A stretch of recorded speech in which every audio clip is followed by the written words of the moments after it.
ادا کیا جائے کم ہے کہ اللہ تبارک و تعالیٰ نے ہمارا انتخاب معاشرے میں پھیلی ہوئی غلطیوں کو سدھارنے کے لیے کر لیا ہے، اس لیے کہ آج اس ماحول میں لوگ برائی دینے میں سب سے زیادہ ساتھ دے رہے ہیں، نیکی کا ساتھ دینے والے بہت کم ہیں، لیکن برائی کا ساتھ دینے والے ہم سے پہلے اس جگہ پر آ کر بیٹھ جاتے ہیں۔ لیکن یہ اللہ کا احسان ہے، اور اس احسان پر اللہ کا جتنا شکر ادا کیا جائے کم، کہ ایسے گناہوں کے ماحول میں اللہ نے ہمیں نیکیاں پھیلانے اور برائیاں ختم کرنے کے لیے انتخاب فرما لیا ہے۔ شروع سے آخر تک آپ حضرات نے باتیں سنی، آپ حضرات عمر میں بڑے ہیں، تجربے میں بڑے ہیں، علم میں بڑے ہیں، آپ حضرات کے سامنے ہم لوگ سب ابھی بچے ہی ہیں، لیکن اگر بچے کچھ کام بڑوں کی سرپرستی میں کرے تو اس کا مزہ ہی کچھ الگ ہوتا ہے۔ تو ہم یہ چاہ رہے ہیں کہ ہم صحیح کام بھی آپ کی سرپرستی ہی میں کریں، اس لیے ہم لوگوں نے آپ لوگوں کو یہاں پر بہت ادب کے ساتھ بلایا ہے۔ پہلے تو ہمیں آپ کے پاس آنا چاہیے تھا، یہ بلانا بھی ایک بے ادبی سے قریب ہوتا ہے، لیکن ہم لوگوں نے آپ کو بلایا ہے اس امید کے ساتھ بلایا ہے کہ اگر جو باتیں یہاں پر پیش کی جائیں گی یقیناً اس میں ہم سب کا فائدہ ہے، دنیاوی فائدہ بھی ہے اور اخروی فائدہ تو بہت زیادہ ہے۔ یہی وہ کام ہے جس سے اللہ اس کے رسول راضی ہوں گے تو ہماری آخرت بھی بھلی ہو جائے گی۔ دیکھیے، بندہ مومن رسم و رواج کا پابند نہیں ہے، وہ قانون الہی اور قانون رسول کا پابند ہے۔ جب تک ہمارے معاشرے سے رسم و رواج ختم نہیں ہوں گی ہم صحیح دین اور مذہب سمجھ ہی نہیں پائیں گے۔ ہم نے صحیح دین اور مذہب کو بالائے طاق کنارے رکھ دیا اور ہم رسم و رواج کے پابند بن گئے۔ اب نکاحی میں اتنی زیادہ ایسی عجیب و غریب من گھڑت باتیں اپنے سے ہم نے پیدا کر لی ہے کہ جس کا نہ قرآن سے کوئی تعلق، نہ حدیث سے کوئی تعلق، نہ بزرگان دین سے کوئی تعلق۔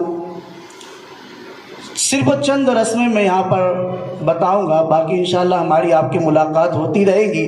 اب جب یہ قافلہ چلا ہے تو انشاءاللہ یہ چلتا ہی رہے گا۔ اب یہاں پر ہم یہی کہہ سکتے اکیلے ہی چلے تھے جانب منزل، مگر آپ جیسے لوگ آتے گئے تو بہت بڑا کارواں انشاءاللہ بنتا چلا جائے، اور پورے ہندوستان ہی سے نہیں بلکہ ہندوستان کے باہر سے بھی الحمدللہ فون آ رہے ہیں، کال آ رہے ہیں، میسیج آ رہے ہیں کہ آپ لوگوں نے بہت اچھا کام کیا۔ بلکہ اکثریت کے ساتھ ایک پوائنٹ اور بڑھانے کے لیے لوگ کہہ رہے ہیں کہ اس میں جہیز کا پوائنٹ بڑھا لیا جائے۔ جو پوسٹر تیار ہوا ہے تو ہمارے شہر میں تو ابھی جہیز کا ایسا معاملہ نہیں ہے اتنا لین دین والا، اگر آپ باہر جائیں گے تب آپ کو سمجھ میں آئے گا۔ تو ہم رسم و رواج کے پابند نہیں ہیں، بس 2 رسم یا 3 رسم میں آپ کو بتا دیتا ہوں، اور یہ طریقہ آپ کی مدد سے ہی ہو سکتا ہے حل۔ علماء کرام، مفتیان کرام شرعی طریقہ بتائیں گے، شریعت کی روشنی میں کیا صحیح ہے کیا غلط وہ بتائیں گے، اور آپ حضرات جب گھر میں بیٹھیں گے لوگوں کو لے کر تو تب آپ بتائیں گے کہ اب یہ بند کرو، اب یہ چیز کو شروع کرو، اور آپ کی بات بہت زیادہ مانی جائے گی، اور مانی جا بھی رہی ہے، تبھی تو آپ لوگوں نے ہم لوگ کو یہاں تک پہنچایا ہے۔ ہم لوگ یہاں تک پہنچے ہی آپ لوگوں کی بدولت پہنچے، آپ لوگ کی سرپرستی۔ ایک رسم ہمارے وہاں بہت تیزی کے ساتھ عروج پکڑتی جا رہی ہے، پہلے تو اتنا نہیں تھا۔ دراصل ہم لوگ کیا دیکھتے ہیں فلموں میں، جو دیکھ رہے ہیں ڈراموں میں دیکھ رہے ہیں، وہی ہم چاہتے ہیں کہ ہماری شادی میں بھی ہونا چاہیے۔ اب اس کے لیے کتنا پیسہ کہاں لگ جا رہا ہے پتہ نہیں، بلکہ اکثریت کے ساتھ ایسا ہو رہا ہے کہ باپ پوری زندگی گزار دیتا ہے بچے اور بچی کی شادی کے لیے، اس کی پوری جوانی حتیٰ کہ بڑھاپا بھی اسی میں چلا جاتا ہے، پسینہ پورا نکل گیا، اس کی ہڈیاں سوکھنے پر آ گئی، اس لیے کہ وہ بچی اور بچے کا نکاح کر دے۔ اب یہ کیا کرتے, نکاح جیسے ہی ہوا باپ نہیں دے پایا وہ ساری چیزیں, کیا کیا, زمین تھی بیچ دیا, قرض لے لیا. اب یہ جیسے ہی گھر میں فوراً الگ ہو گئے. اب وہ کچھ نہیں بچا, وہ بیچارہ گھر بھی بیچ دیا, وہ روڈ پر آ گیا. ہونا تو یہ چاہیے تھا کہ بچہ باپ کی مدد کرے, لیکن وہ نکل گیا. جس نے اس کو شادی کے لائق بنایا, خرچ کیا, اب اس کے پاس ہی کچھ نہیں بچا. ہوتا ہے, ایسا ہو رہا ہے. تو اس پر بھی دھیان رکھیں, اور کوشش تو ہمیں یہی کرنی چاہیے کہ بچے ماں باپ کے ساتھ ہی رہیں. اور دیکھیے قرآن نے صاف فرمایا ہے کہ اگر جو سردار لوگ, پنچ لوگ ہوتے ہیں, اگر ان کی نیت اللہ اور اس کے رسول کو راضی کرنے کی ہے تو اللہ ایسے اسباب پیدا فرماتا ہے, ایسے راستے نکالتا ہے کہ جو نہ حل ہونے والا مسئلہ ہوتا ہے وہ بھی حل ہو جاتا ہے. نیت یہ رکھنی چاہیے. تو ٹی وی اور ڈراموں کی وجہ سے جو رسم بہت زیادہ عروج پا رہی ہے, وہ سب سے پہلی رسم ہے جوتا چھپائی کی, جسے جوتا چورائی بھی کہتے ہیں, جوتا چھپائی بھی کہتے ہیں. یہ رسم جہاں سے بھی سیکھے, جیسے بھی سیکھے, ہے تو غلط ہی. چوری بہرحال چوری ہی ہوتی ہے, چاہے وہ مسجد میں کی جائے چاہے وہ مسجد کے باہر کی جائے, چوری بہرحال چوری ہوتی ہے. لیکن ایک چوری ہوئی ہوتی ہے کہ چرا لیا گیا, اب وہ ملتا نہیں ہے واپس. یہاں کیا ہے, لے لیا گیا لیکن وہ واپس تو دے دیا جاتا ہے. لیکن فقہا فرماتے ہیں کہ کوئی ناجائز چیز یا کوئی جائز چیز, جائز چیز کو بھی ناجائز نام دے دینا یہ بھی گناہ ہے. اس لیے یہ سب چیزوں میں اپنے آپ کو بچائیں. ہاں, اس کا ایک طریقہ آپ کر سکتے ہیں, آپ ہی لوگ کر سکتے ہیں کہ پہلے ہی ساری باتیں طے کر دی جائے, تاکہ مسجد میں اس طرح کی کوئی باتیں نہ ہو. اس میں مسجد کا بھی ادب لوگوں تک کو ملحوظ نہیں رہتا, ادب سارا ختم ہو جاتا ہے. اور دوسرے نمبر کی جو چیز آتی ہے, اس پر بہت تفصیل کی جا سکتی ہے, بہت مختصر میں نے کہہ رہا ہوں. دوسری چیز جو ہے وہ سلام کرائی. پانی پینے کے لیے جاتے ہیں, سلام کرانے جاتے ہیں. دیکھیے ابھی میں نے کہا کہ ہم قانون الہی اور قانون رسول کے پابند ہیں. جتنی رسمیں عجیب و غریب, واہیات اور